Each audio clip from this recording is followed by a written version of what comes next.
मित्रांनो नमस्कार. माझं नाव अतुल ठाकूर. तुम्ही बघत आहात लाईफ कॅटलिस्टचा आमचा हा यूट्यूब चॅनल. मित्रांनो, माणसामध्ये तीन व्यक्ती दडलेले असतात किंवा तीन अवस्था दडलेल्या असतात असं म्हटलं तरी चालेल. या तीन अवस्था कशा आहेत तर हे त्याचं दिवसभराच्या वागण्यामध्ये बोलण्यामध्ये या तिन्ही अवस्था कुठेतरी डोकावत असतात. पहिली अवस्था जी आहे त्याला असं म्हणूया बाल्यावस्था. बाल्यावस्था म्हणजे काय? एखादा लहान मूल जे असतं त्याचं वैशिष्ट्य काय असतं? लहान मूल म्हणजे एनर्जी, लहान मूल म्हणजे त्याच्यामध्ये भरपूर क्रिएटिव्हिटी असते. लहान मूल म्हणजे अवखळपणा असतो. लहान मूल म्हणजे पण लहान मुलं अशी प्लेझंट असतात. लहान मुलांसोबत राहायला आवडतं आपल्याला. त्यांच्यावर डिपेंडन्स नसतो. त्यांच्यावर आपण काही सोडत नाही. म्हणजे असं सहजपणे म्हणतो ना, त्याच्या भरोश्यावर आपल्याला काही करता येत नाही. पण लहान मुलं आवडतात सगळ्यांना. लहान मुलांचं सोबत राहायला आवडतं, त्यांच्यासोबत खेळायला आवडतं, त्यांच्यासोबत टाइम स्पेंड करायला आवडतो. तर काही जणांमध्ये ही अवस्था जास्त असते. त्यांचा स्वभाव लहान मुलांसारखा असतो, निरागस असतो. त्यांच्या स्वभावामध्ये जास्तीत जास्त अवखळपणा असतो, खोडकरपणा असतो किंवा त्यांच्यामध्ये तो एक नॅचरल ज्याला असं म्हणूया क्रिएटिव्हिटी असते, पण अनरिलायबल असतं. त्यांच्यामध्ये अनरिलायबिलिटी जास्त असते कारण ते लहान मुलांसारखे असतात किंवा त्यांच्या भरोश्यावर काही करता येत नाही. असं आपण म्हणतो ना, यार आदमी अच्छा है, उसके साथ टाइम स्पेंड कर सकते पण भरोसा नाही करता येत. ही एक आपल्यामध्येच असलेलं एक अवस्था आहे. दुसरी अवस्था जी आहे ज्याला असं म्हणूया आपण पॅरेंट्स. पॅरेंट्स म्हणजे काय तर एक जो पॅरेंट जो असतो तो सतत इन्स्ट्रक्शन देत असतो. हे कर, ते करू नको, हे नाही करायचं, ते नाही करायचं, मला हे केलेलं पाहिजे, ते केलेलं पाहिजे. Always instructive. Instruction instruction instruction instruction. तर पॅरेंट्सचं काय असतं, ते इन्स्ट्रक्शन देऊन काम करून घेत असतात. त्यांना इन्स्ट्रक्शन द्यायला आवडतं, त्यांना कंट्रोल आवडतो, त्यांना काळजी घ्यायला आवडतं. ते प्रसंगी ओव्हर केअरिंग असतात, प्रसंगी इरिटेटिंग असतात, पण they are always up to the task. तर आपल्यामध्ये हा एक स्वभाव दडलेला असतो पॅरेंट्सचा. म्हणजे आपण सतत इन्स्ट्रक्शन देत असतो. काही जण म्हणजे सूचना देत असतो, हे असं नको करू, तसं कर, तिथे ठेव, हे करू नको, मी सांगतो तसं ऐक, स्वतःचं डोकं लावू नको, वगैरे वगैरे. या इन्स्ट्रक्शन जसं विचार करा ना, आपण घरामध्ये आपल्या मुलांना इन्स्ट्रक्शन देतो किंवा ज्यांची मुलं ऐकतात त्यांचे आई वडील त्यांना जसे इन्स्ट्रक्शन देतात. पॅरेंटिंग इज गुड, पण parenting is irritating sometime. Irritating का? कारण सतत इन्स्ट्रक्शन घ्यायला कोणालाच आवडत नाही. सतत सूचना ऐकायला आपल्याला आवडत नाही. तुम्ही पण विचार करा ना, तुम्ही एखादं काम करताय, मन लावून काम करताय आणि कोणीतरी येऊन तुम्हाला सतत इन्स्ट्रक्शन देत आहे. आपण सुद्धा म्हणतो ना, मग तूच कर ना. तर पॅरेंट्स हे चांगलं लक्षण आहे. पॅरेंट्सचा हा जो म्हणजे पॅरेंटिंग हा जो स्वभाव आहे त्याच्यामध्ये काय होतं, तुम्ही काळजी असते, तुम्हाला एखादा टास्क घडवून आणण्याची तळमळ असते, पण प्रसंगी इरिटेटिंग होऊन जातात. आणि तिसरी व्यक्ती आपल्यामध्ये जी दडलेली असते त्याला म्हणतात ॲडल्ट.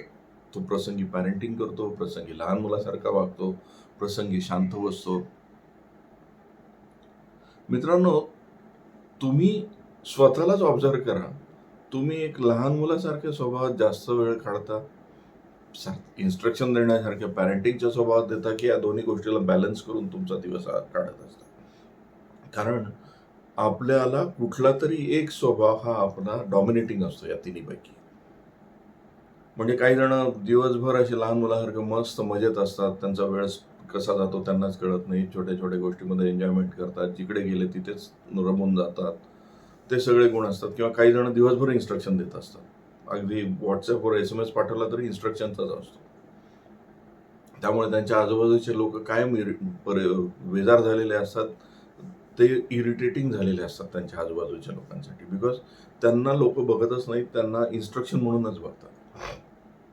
तुम्ही चेक करा मित्रांनो, तुमच्या स्वभावामधला डॉमिनेटिंग स्वभाव कुठला आहे?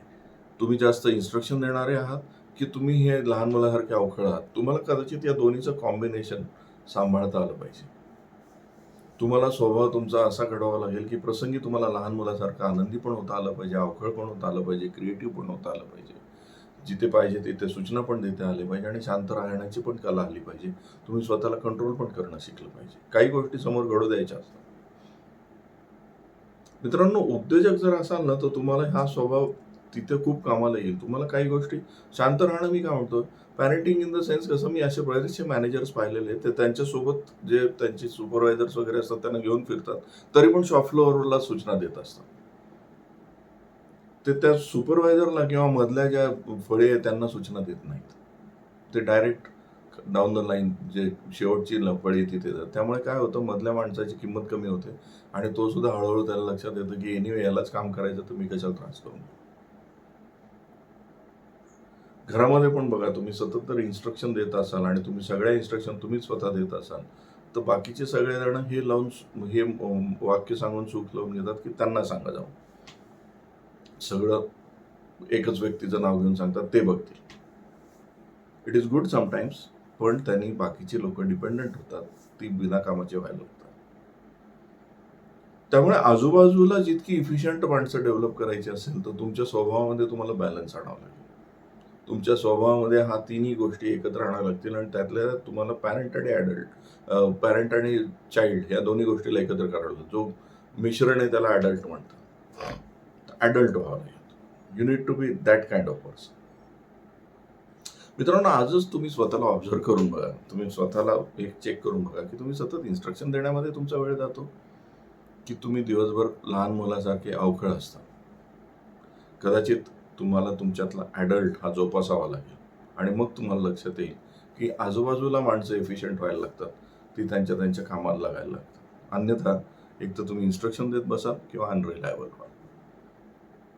मित्रांनो, हा व्हिडिओ इथेच थांबूया. तुम्हाला हा व्हिडिओ आवडला असेल तर याला लाईक करा, शेअर करायला विसरू नका आणि चॅनलला सबस्क्राईब करायला तर बिलकुल विसरू नका. नमस्कार.